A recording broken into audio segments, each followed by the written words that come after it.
May 17, 2012. Meet Rennell. Her biggest crime was not telling her grandmother where she was. After sleeping at other relatives' houses for 2 nights in a row, Rennell was taken to the Spanish Town police station. She was separated from her grandmother, questioned, and taken away to Fort Augusta, where she was detained without a court order. Her grandmother had not asked for this. After spending 13 days in the adult prison with criminals, she was taken to court, where she was deemed uncontrollable. She was ordered to remain in state care until she reached the age of 18. For the next 5 months, she lived with other children alongside convicted adult criminals at the Fort Augusta prison. She was moved to the Horizon Remand Center, where she faced isolation and loneliness. Her grandmother could not afford to visit her, and she became clinically depressed after Vanessa Wint, a close friend of hers, killed herself inside her cell. She could take the conditions of state care no longer. 3 months at Horizon, and Rennell too attempted to kill herself. Even though she was hospitalized, her grandmother was not even told where she was until a month had passed. It is October 16, 2012. Rennell has again been returned to Fort Augusta. Here, she has no access to classes or schoolwork, and regularly she begs to be let out. At nights, she says she uses her sheets to block out the sight of the other ward's sexual acts. She is abused by the other juveniles and by adult inmates. This account was taken from interviews with JFJ representatives. As a result of efforts by JFJ and international organizations, Rennell has now been released into the custody of her grandmother.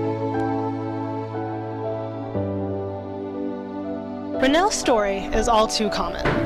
The Jamaican system is one that currently allows for the incarceration of children who have committed no formal crime. These children are designated as uncontrollable, a term that has no formal legal definition. Rather, it describes those children who exhibit any manner of behavioral or emotional difficulties. The state often deals with these children by locking them up.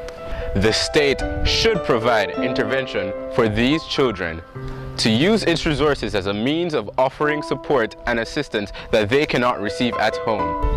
However, it instead elects to place some in correctional facilities and remand centers alongside convicted children and adults, sometimes without the consent of their families.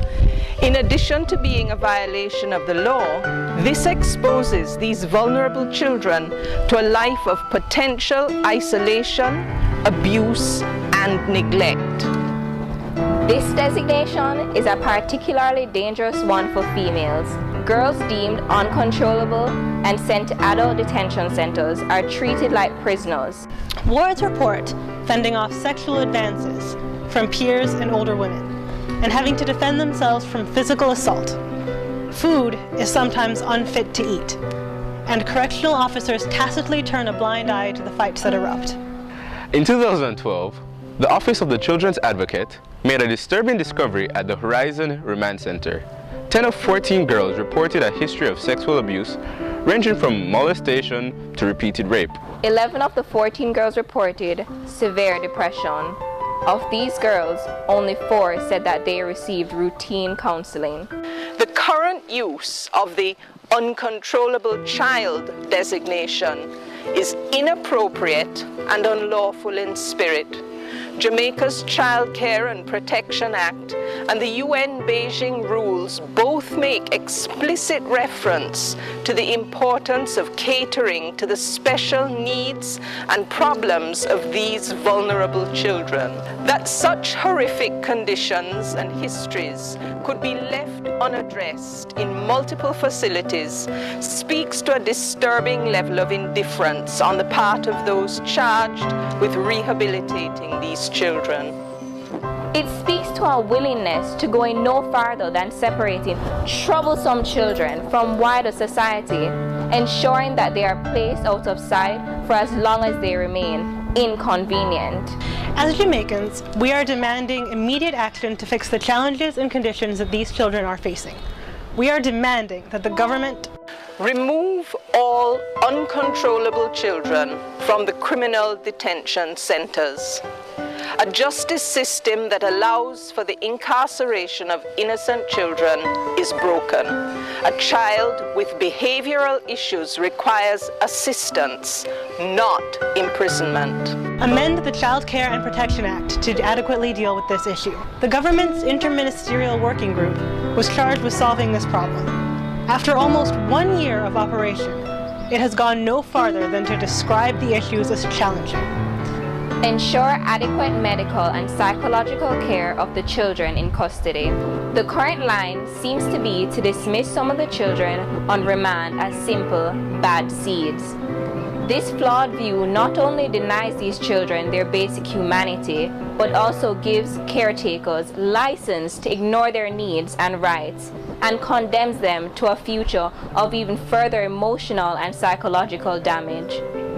All children are entitled to a thorough and comprehensive evaluation to determine the root cause of their behavior and how to best address them. Minister Hanna, Minister Bunting, and Minister Golding, JFJ views your inaction in the face of the suffering of these vulnerable children appalling. We are demanding that you finally start to recognize the urgent need to lift up, not lock up, our children.